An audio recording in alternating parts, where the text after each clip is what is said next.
Hello dear students, दो चरों के रैखिक समीकरण में हमने अभी तक प्रश्नावली 2 के 10 प्रश्नों तक सॉल्व कर लिया था। आज की क्लास में हम क्वेश्चन नंबर 11 एंड 12 इनको सॉल्व करेंगे। आप क्लास में अंत तक बने रहें और अंत में कमेंट जरूर करें कि यह क्लास आपको अच्छा लगा नहीं। तो चलिए आज की क्लास को स्टार्ट करते हैं। यहाँ पर क्वेश्चन नंबर 11 दिया गया है कि 5 वर्ष पूर्व मेरी आयु मेरे पुत्र की आयु की 3 गुनी थी। 10 वर्ष पश्चात मेरी आयु मेरे पुत्र की आयु की 2 गुनी हो जाएगी। मेरी व मेरे पुत्र की आयु ज्ञात कीजिए। यहाँ पर हम इस तरह के क्वेश्चन को सॉल्व करने के लिए सबसे पहले वर्तमान आयु ही लिखना होगा। हल कर रहे हैं इसको। माना मेरी आयु मेरी वर्तमान आयु x वर्ष तथा मेरे पुत्र की वर्तमान आयु y वर्ष है। मेरे पुत्र की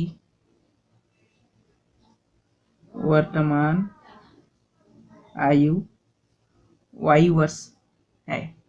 ठीक है, सबसे पहले हमें अगर कोई भी एज वाला क्वेश्चन आप सॉल्व करते हो सबसे पहले वर्तमान आयु ही लिखना होता है। उसके बाद हम देख रहे हैं क्या दिया है। 5 वर्ष पूर्व मेरी आयु मेरी पुत्र की आयु की 3 गुनी थी।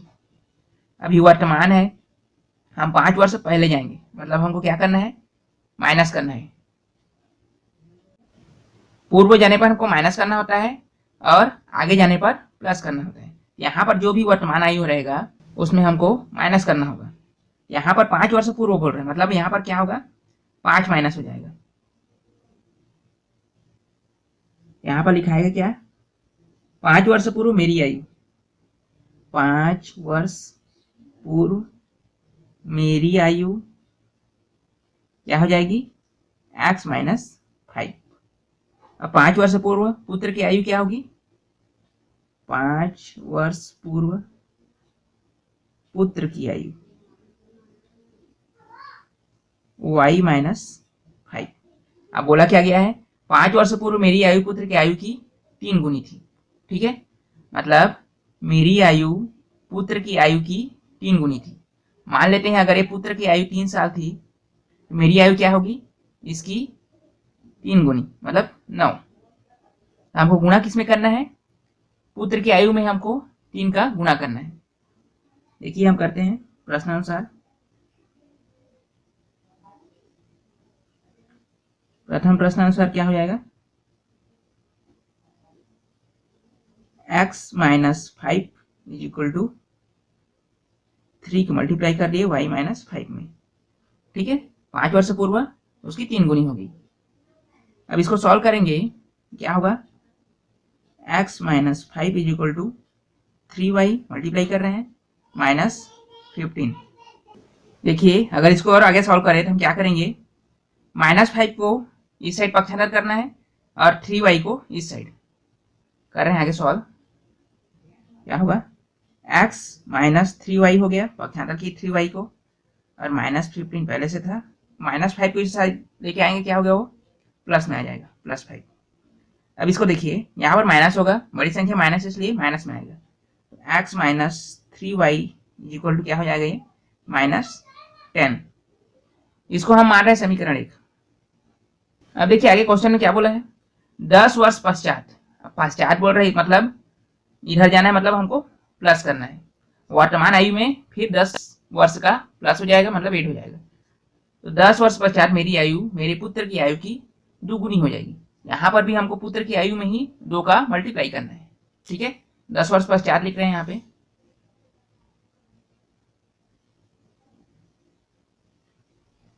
दस वर्ष पश्चात मेरी आयु क्या होगी, x प्लस 10। और 10 वर्ष पश्चात पुत्र की आयु क्या हो जाएगी, 10 वर्ष पश्चात पुत्र की आयु हो जाएगी आपका y प्लस 10। ठीक है, तो 2 गुनी हो जाएगी बोल रहा है। तो द्वितीय प्रश्न आंसर क्या हो जाएगा यहाँ पर,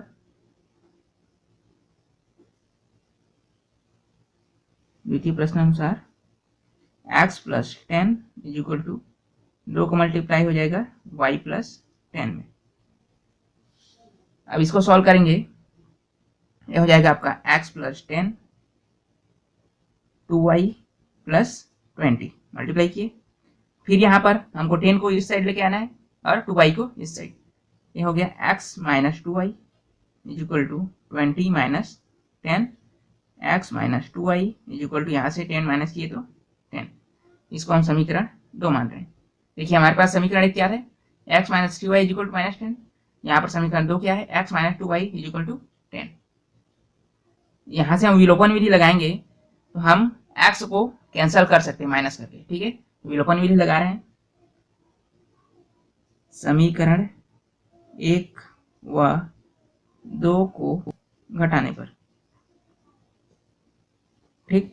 यहाँ पर समीकरण 1 क्या था, x minus 3y is equal to minus 10, और समीकरण 2 क्या मिला हमको, x minus 2y is equal to 10। यहाँ पर हम माइनस करेंगे, यहाँ माइनस हो जाएगा, यहाँ माइनस है तो क्या हो जाएगा, प्लस हो जाएगा, यहाँ पर माइनस हो जाएगा। देखिए प्लस माइनस क्या हो गया, कैंसिल हो गया।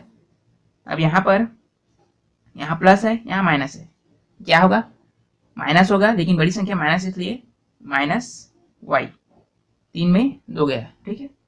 अब यहाँ पर माइनस माइनस क्या हो जाएंगे, प्लस हो जाएंगे, लेकिन आंसर आएगा माइनस में, माइनस 20। यहाँ से आपका माइनस माइनस कैंसिल, y क्या हो गया आपका, y इज इक्वल टू 20। अब इसी y को हम समीकरण 1 में रखें या तो 2 में, तो हमको x का मान प्राप्त हो जाएगा। हम चलो x का मान मतलब y का मान समीकरण 1 में रखते हैं। समीकरण 1 में y बराबर 20 रखने पर, अब समीकरण 1 क्या था आपके पास, x minus 3y is equal to minus 10, ठीक है। यहाँ से हम x minus 3y sorry y जगह हमको क्या रखना है 20, यहाँ पर मल्टीप्लाई में 20 आ जाएगा इज इक्वल टू माइनस 10, ठीक। अब इसको x इसको मल्टीप्लाई किया कितना आएगा, minus 60 is equal to minus 10। अब यहाँ से हम x माइनस 16 को पक्षांतर कर रहे हैं, तो माइनस 10 प्लस 60। अब यहाँ पर क्या होगा, 10 यहाँ से माइनस हो जाएगा, तो x इज इक्वल टू क्या मिल जाएगा आपको 50, ओके। तो हमारे पास y इज इक्वल टू क्या था 20 था और x इज इक्वल टू 50 था। x क्या था, मेरी आयु है, और y क्या है, मेरे पुत्र की आयु है, ओके। अतः मेरी वर्तमान आयु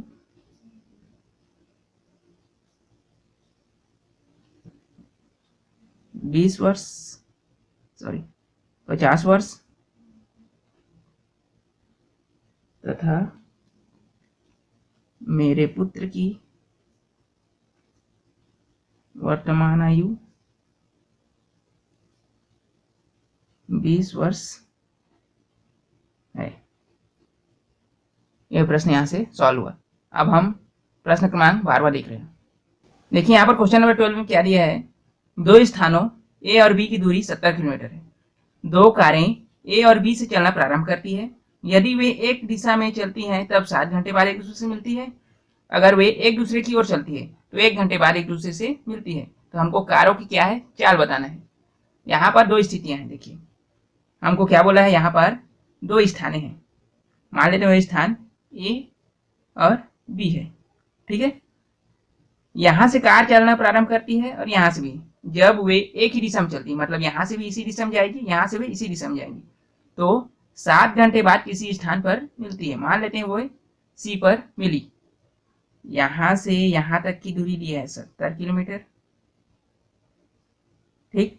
अब जब कार एक ही दिशा में चलती है, मतलब ए से भी चलना प्रारंभ किया इसी दिशा में, अब बी से भी चलना प्रारंभ किया इसी दिशा में, तो वे दोनों कहाँ पर मिली, सी पर 7 घंटे बाद, ठीक, सी पर मिली है। अब दूसरी स्थिति क्या है, स्थान है ए और बी, जब वे एक दूसरे की ओर चलती हैं, मतलब ए से इस साइड में चलेगा और बी से इस साइड में, एक दूसरे की ओर चलती है तब 1 घंटे बाद किसी स्थान पर मिलती है। मान लेते हैं पी पर वे मिली 1 घंटे बाद। ठीक, यहाँ पर 7 घंटे बाद है और यहाँ पर 1 घंटे बाद है। तो हम इन्हीं दोनों स्थितियों से यहाँ पर क्वेश्चन को सॉल्व करेंगे। यहाँ पर ए और बी, इन दोनों के बीच की दूरी क्या दी है? 70 किलोमीटर। हल कर रहे हैं। ए और बी के बीच की दूरी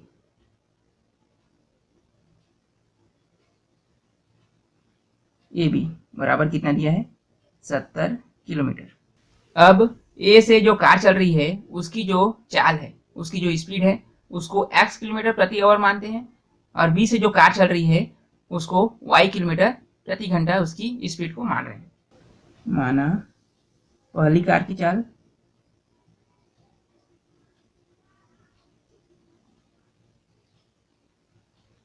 x किलोमीटर प्रति आवर तथा दूसरी कार की चाल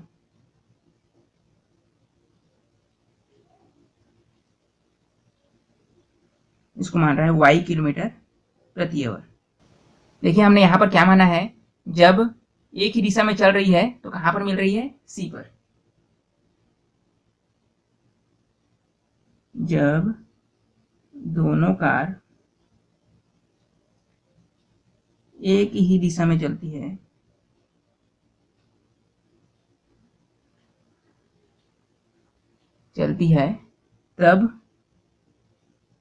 तब वे C पर मिलती है। ठीक है, ये माने हैं हमने। तो हम यहाँ पर चाल, दूरी, समय पढ़ रहे हैं। यहाँ पर चाल का वैल्यू हमको पता है, चाल बराबर क्या होता है? दूरी बटा समय होता है। हम उन्हीं सूत्र को यहाँ पर रखेंगे। तब चाल बराबर क्या होता है? चाल बराबर आपका होता है दूरी बटा समय। अब चाल, सबसे पहले हम पहली कार की चाल निकाल रहे हैं। चाल क्या है? यहाँ पर x है। दूरी यहां से यहां तक के जाने में कितनी दूरी है? AC। दोनों के बीच दूरी क्या है? AC। और यहां से यहां तक पहुंचने में उसको कितना घंटा लगा? 7 घंटा। ठीक, यहां से आपका वैल्यू क्या हो जाएगा? तिर्यक गुणा किया 7x is equal to AC, या AC बराबर 7x। ये क्या है? AC क्या है? यहाँ पर दूरी। ठीक है, तो पहली कार द्वारा चली गई दूरी क्या है? 7x। इसलिए पहली कार द्वारा चली गई दूरी AC बराबर क्या है? 7x। अब इसी तरह से हम दूसरी कार की भी जो दूरी है उसको निकाल सकते हैं। अब दूसरी कार की निकालेंगे। देखिए दूसरी कार की हमने चाल क्या माना है? y। दूरी यहां से चलना प्रारंभ करेगा, इन दोनों के बीच की दूरी क्या हो जाएगी? BC। और समय यहां से यहां तक भी चलने में कितना घंटा लगा उसको? 7 घंटा। 7। ठीक, इसको सॉल्व करेंगे क्या होगा? 7y is equal to BC, या BC is equal to 7y। इसलिए दूसरी कार द्वारा चली गई दूरी क्या हो गया? दूसरी कार द्वारा चली गई दूरी BC बराबर क्या हो गया आपका? 7y। अब देखिए हम AC मतलब कुल यहां से यहां तक की जो दूरी है उसको क्या लिख सकते हैं? ये जो दूरी है वो AB और BC इन दोनों भागों से मिलकर बना हुआ है। ठीक है, हम इसको लिखेंगे AC बराबर AB प्लस BC। अब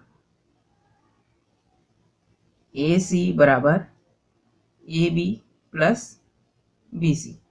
ठीक, हमने AC बराबर क्या निकाला? 7x। AB क्या था? दो स्थानों के बीच की दूरी कितना था? AB मतलब क्या है? दो स्थानों के बीच की दूरी है। और दो स्थानों के बीच की दूरी हमने क्या निकाला था, 70, ठीक, 70 किलोमीटर। और BC यहाँ पर क्या निकला है, 7y प्लस 7y। यहाँ से हम 7y को पक्षांतर करेंगे, क्या हो जाएगा, 7x minus 7y is equal to 70। अब देखिए, अगर हम यहाँ से 7 को कॉमन लें, 7 कॉमन निकाल लिए, यहाँ बचा x minus y is equal to 70 और x minus y is equal to, इसको पक्षांतर करने इसके नीचे में आ गया तो 70/60 हो गया, कैंसल हुआ, कितना बचेगा यहाँ से, x minus y is equal to 10। Okay, अब इसको हम समीकरण 1 मान रहे हैं। ये तो हुई पहली स्थिति के लिए। अब दूसरी स्थिति हमारे पास क्या थी, दूसरी स्थिति में थी A और B दो स्थान हैं, जब एक दूसरे की ओर चलती हैं तो एक स्थान P पर मिलती है, कितने घंटे में, 1 घंटे में, ठीक है। ऊपर जैसे हमने सॉल्व किया उसी तरह से यहाँ पर भी सॉल्व करेंगे। जब दोनों कार एक दूसरे की ओर चलती हैं तो किस बिंदु पर मिल रही है, P पर, ठीक है, 1 घंटे में P पर मिलती है। तब चाल बराबर क्या होगा, दूरी बटा समय। अब पहली कार के लिए अगर निकालें हम, पहली कार हेतु,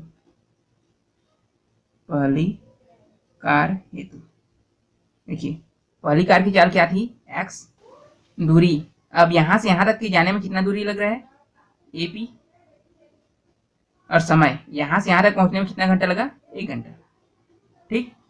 यहां से हम इसको इसके साथ मल्टीप्लाई किए तो x is equal to AP हो जाएगा, या तो AP बराबर x। अब दूसरी कार के लिए निकालें, दूसरी कार हेतु, दूसरी कार के लिए क्या था, चाल क्या था वहां पर, y, और दूरी, यहां से यहां तक की दूरी क्या है, BP, और यहां से यहां तक पहुंचने में समय कितना लगा, 1 घंटा, ठीक। इसको लिखेंगे क्या, y is equal to BP या BP is equal to y। अतः क्या, देखिए यहां से पूरा, यहां से यहां तक की दूरी क्या लिखेगा, AP प्लस BP, ठीक है, कुल दूरी क्या हो जाएगी, AP प्लस BP। अतः AB बराबर क्या होगा आपका, AP प्लस BP, ठीक। AB बराबर क्या हो गया आपका, AP प्लस BP। यहां से AB, यहां से यहां तक की दूरी हमको पता है कितना है, 70 किलोमीटर। AP, यहां से यहां तक की दूरी क्या निकला है, यहां से AP क्या निकाले हैं, x, प्लस BP क्या निकाले यहां से, y, ठीक। या इसी को लिख सकते हैं x plus y is equal to 70। हम इसको समीकरण 2 मान रहे हैं। समीकरण 1 में आपको प्राप्त हुआ था x minus y is equal to 10, और समीकरण 2 में क्या प्राप्त हुआ, x plus y is equal to 70। समीकरण 1 व 2 को हल करने पर, समीकरण 1 हमारे पास था x minus y is equal to 10, समीकरण 2 क्या प्राप्त हुआ, x plus y is equal to 70, ठीक। यहां से अगर हम विलोपन विधि लगाएं, देखिए अगर माइनस करेंगे तो x कैंसिल होगा और प्लस करेंगे तो y कैंसिल होगा। तो चलिए हम माइनस करते हैं, माइनस किए, x कैंसिल हुआ, यहां से भी माइनस करेंगे, ये माइनस हो जाएगा, माइनस माइनस क्या होते हैं, प्लस होते हैं, लेकिन उत्तर जो आएगा माइनस में आएगा। तो 2 minus 2y is equal to, यहाँ से भी माइनस करेंगे, बड़ी संख्या माइनस है, माइनस होगा, बड़ी संख्या माइनस, इसलिए माइनस में आएगा। यहाँ कितना हो जाएगा, -60, माइनस माइनस कैंसिल हुआ, और यहाँ से 2y इज इक्वल टू क्या हो गया, 60। तो y इज इक्वल टू क्या हो जाएगा, 60/2, यहाँ से कैंसिल हुआ, तो y की वैल्यू क्या मिला आपको, 30। ओके, हम इसी y के मान को समीकरण 1 में रख रहे हैं। समीकरण 1 में y इज इक्वल टू 30 रखने पर देखिए यहाँ पर समीकरण एक हमको क्या प्राप्त होता है, x minus y is equal to 10। यहाँ से x माइनस वाई का क्या रखना है हमको, 30 रख दिए, इज इक्वल टू क्या है 10। यहाँ से क्या हो जाएगा x की वैल्यू, माइनस इसलिए पक्षांतर किए तो क्या हो गया प्लस हो गया। यहाँ से x इज इक्वल टू क्या हो गया 40। तो पहली कार की जो चाल है वो क्या है 40 किलोमीटर प्रति घंटा, और दूसरी कार की जो चाल है वो 30 किलोमीटर प्रति घंटा है। ठीक है, प्रथम कार की चाल क्या होगी 40 किलोमीटर प्रति घंटा और दूसरी कार की चाल क्या होगी 30 किलोमीटर प्रति घंटा। ओके, आज की क्लास को यहीं पर रखते हैं। अगर आज की क्लास आपको पसंद आया हो प्लीज़ इस क्लास को लाइक करें और हमारे चैनल को सब्सक्राइब करें। धन्यवाद।